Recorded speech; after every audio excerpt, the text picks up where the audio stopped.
치아가 흔들린다고 느끼셔서 이렇게 걱정을 하시는 경우가 참 많습니다. 근데 사실은요, 치아는 이렇게 잇몸뼈와 직접 맞닿는 형식으로 이렇게 박혀 있는 것이 아니고, 치아하고 잇몸뼈 사이에는 치주인대라는 조직이 있습니다. 그래서 교정치료를 안 하고 있는 경우에도 우리가 치아를 잡고 이렇게 흔들어 보면 아주 미세한 움직임이 느껴지는 게 일반적인데요.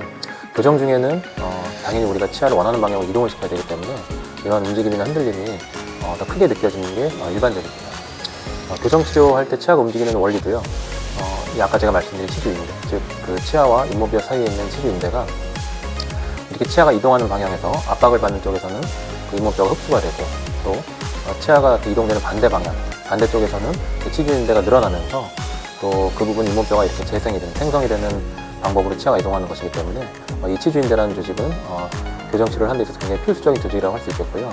이 치주인대가 이렇게 압박을 받고 또 늘어나기도 하면서 그런 흔들림이나 움직임이 일반적인 경우는 크게 느껴지는데, 말씀드렸다시피 전혀 걱정하실 필요가 없는 아주 교정치료 시 우리가 경험할 수 있는 일반적인 현상이다, 이렇게 생각하시면 될 것 같고요. 부위들에 비해서 일반적으로 좀 특별히 그 치아가 힘을 많이 받는다거나 다른 치아는 닿지 않는데 그 치아만 집중적으로 좀 교합력이 좀 집중될 때 그런 현상이 나타나는 경우가 있어요. 이거는 좋진 않은 이제 그런 경우이기 때문에 우리가 사실 교정치료할 때는 교합이 안 좋은 상황에서 좋아지는 방향으로 진행되기 때문에 대부분은 그런 교합력이 적절하게 분산되는 방향으로 치료가 되는 방향이기 때문에 걱정할 필요가 없지만, 그래도 간혹 가다가 치료 과정 중에서 이렇게 혹시 흔들림이 좀 과하게 느껴진다거나 하는 부분이 있다면은 그 부분은 또 교합과 관계없이 또 그 치아 주변의 잇몸이 좀 과하게 안 좋을 때 그런 경우가 또 있을 수가 있습니다. 그래서 치아의 흔들림이 좀 교정치료 전과 비교했을 때 좀 커진 것 같다 하는 이제 그런 느낌에 대해서는 걱정하실 필요가 없고요.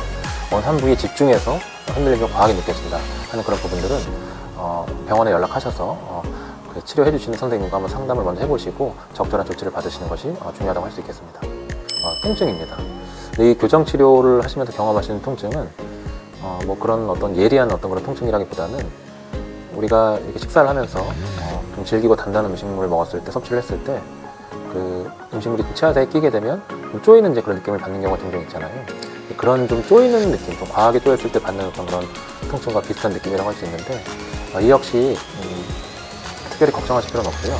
이게 그 교정력 자체가 강한 힘은 아닙니다. 우리가 이제 물리적으로 측정을 해보면 치아당 한 수십 그램 정도, 100g이 채 안 되는 이제 그런 힘들이 치아에 가해지고 있는데, 힘 자체가 과해서 통증을 느끼신다기보다는 교정치료 전에는 한 번도 경험해보지 않았던 힘이기 때문에 이것이 이제 처음 경험하시게 되면서 받게 되는 이제 그런 적응 과정 중에 하나다, 이렇게 생각하시면 되는데요. 대부분 한 24시간 정도 교정치료 시작 직후에 24시간 정도 이렇게 좀 생각하시면 될 것 같고, 보통 한 2, 3일 이내로 상당히 완화가 되면서 크게 불편감을 겪지 않게 되시는 경우가 대부분입니다. 그러나 유독 좀 불편감이 좀 크게 느껴지신다거나 아니면 그런 통증이 수일간 더 지속되는 경우도 있는데요. 그런 경우에는 약국에서 우리가 쉽게 얻을 수 있는, 구매할 수 있는 타이레놀 계열의 약제를 구입하셔서 복용하시면 도움이 될 수 있고요. 다만 약을 구입하는 데 있어서도 소염작용이 있는 엔세이드 계열, 보통 이제 엔세이드 계열을 하면은 약국에서 이렇게 약 이름이 펜으로 끝나는 경우가 많습니다. 그런 약들은 소염작용이 있어서 그 교정치료를 하는 데 있어서 치아 이동의 원리가 어느 정도의 그런 염증 반응을 기조를 하고 있기 때문에 소염작용이 너무 과하면 치아 이동에 방해가 되는 경우도 있습니다. 그러나 이 또한 장기적인 복용 시에만 문제가 되는 것이기 때문에 우리가 그 통증이 좀 과할 때 뭐 하루 이틀, 2, 3일 정도 복용해 주신 거는 전체적인 어떤 치료에 크게 방해가 되지 않으니 일단 기본적으로는 타이레놀제를 먼저 첫 번째 선택을 해주시고요. 그런 약제를 구하기 쉽지 않다, 타이레놀 계열 구하기 쉽지 않다고 했을 경우에는 일반적인 진통제도 장기간 복용이 되지 않는 이상 크게 문제가 되지 않는다, 이렇게 생각하시면 될 것 같습니다. 교정치료 그 초기 과정에서 환자분들께서 또 걱정하시는 현상 중에 하나는 안 벌어졌던 치아가 갑자기 벌어진다거나 또 이렇게 내가 원하지 않는 방향으로 좀 틀어지는 것처럼 느끼시는 경우가 종종 있는 것 같습니다. 그런데 이거는 우리가 교정치료 과정 중에서 초기에 경험할 수 있는 아주 일반적인 현상이기 때문에 걱정하실 필요는 없는데요.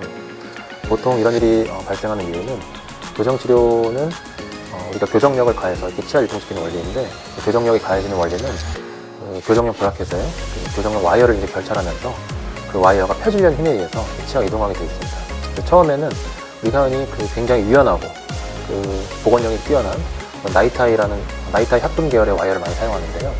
그런 와이어를 통해서 배열을 하다 보면 그 치아가 초기 배열되는 과정에서 잠깐 말씀드린 것 같은 벌어진 현상이라든지 틀어지는, 내가 원하지 않는 방향으로 배열되는 것과 같은 그런 모습을 보이는 경우도 있는데, 점점 우리가 이제 그 강한 힘을 발생시켜주는 와이어로 단계를 높이면서 재질도 바뀌지만 두께도 바뀌게 됩니다. 그러면서 치아는 점차 우리가 원하는 이런 이상적인 그런 모양과 같은 그 배열로 가까워지면 가까워질수록 아까 처음에 우리가 경험했던 그런 벌어짐이라든지 틀어짐, 이런 거는 자연스럽게 잡히기 때문에 처음에 경험한 그런 부분들은 역시 걱정할 필요가 없는 일반적인 현상이라고 할 수 있겠습니다. 부착한 그런 교정 장치가 탈락되는 경우인데요. 자주 있는 일은 아닙니다. 그러나 이 교정 장치가 치아에 접착해 있는, 치아와 접착되어 있는 그 접착력과 비교할 때 그 씹는 힘이 많게는 적게는 한 5배 정도에서 많게는 10배 이상 차이가 나는 경우가 있습니다. 그렇기 때문에 우리가 씹는 힘에 의해서 장치가 좀 지속적으로 그 힘을 받게 되면은 그 접착력을 넘어서는 힘을 받으면서 장치가 탈락되는 경우가 발생할 수 있는데요.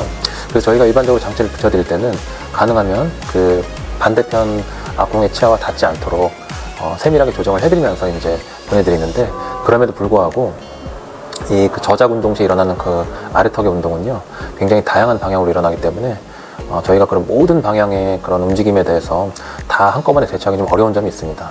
그렇기 때문에 자주 일어난 일은 아니지만 치료 시작 후에 일부 치아에서 이제 이런 일을 경험할 수 있는데, 장치가 떨어진다고 해서, 물론 장치가 떨어지게 되면 그 떨어진 치아는 일단 일시적으로 그 교정력을 받지 않게 되기 때문에 교정 치료가 지연되는 것처럼 느끼실 수도 있지만, 교정 치료라는 것은 우리가 한 치아만 움직이는 것이 아니라 전체적으로 모든 치아를 이상적인 교합으로 이제 바꿔가는 이제 그런 과정이기 때문에, 아주 초기 단계에서 장치가 한두 개 탈락되는 것은 전체적인 치료 기간에서 큰 영향을 미치지 않습니다.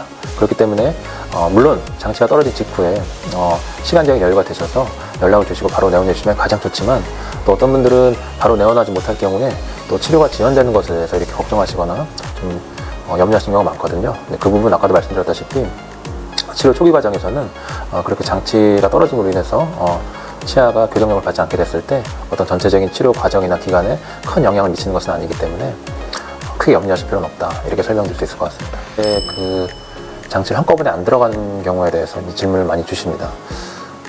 위아래를 한꺼번에 들어가지 못하는 경우는 일단 교정치료 전 상태가 교정치료가 끝났을 때 어떤 정상 교합 상태처럼 치아들이 완벽하게 엇갈리면서 이렇게 교합이 되는 것이 아니기 때문에, 우리가 예를 들어서 아래쪽에 장치를 너무 빨리 부착을 하게 되면은 식사하시게 될 때 그 위의 치아와 많이 부딪히게 되면서 많이 불편감을 좀 호소하시게 되는 경우가 참 많습니다. 그래서 이 부분은 병원마다 좀 차이가 있을 수 있지만, 저희 같은 경우는 이제 그런 불편감을 좀 최소화시켜 드리기 위해서 일단은 대부분의 경우에는 위의 치아, 그 위턱의 장치를 먼저 부착을 하고요. 어느 정도 그 아래 치아와의 간섭이 좀 피해지는 기간을 대략 한 3개월 정도로 봅니다. 그래서 3개월 정도 후에 경우에 따라 3개월 정도 차이가 있을 수는 있겠지만은 그 간섭을 최대한 피한 다음에 아래 치아 쪽에 장치를 붙여서 그런 불편감을 최소화시켜드리고 있습니다.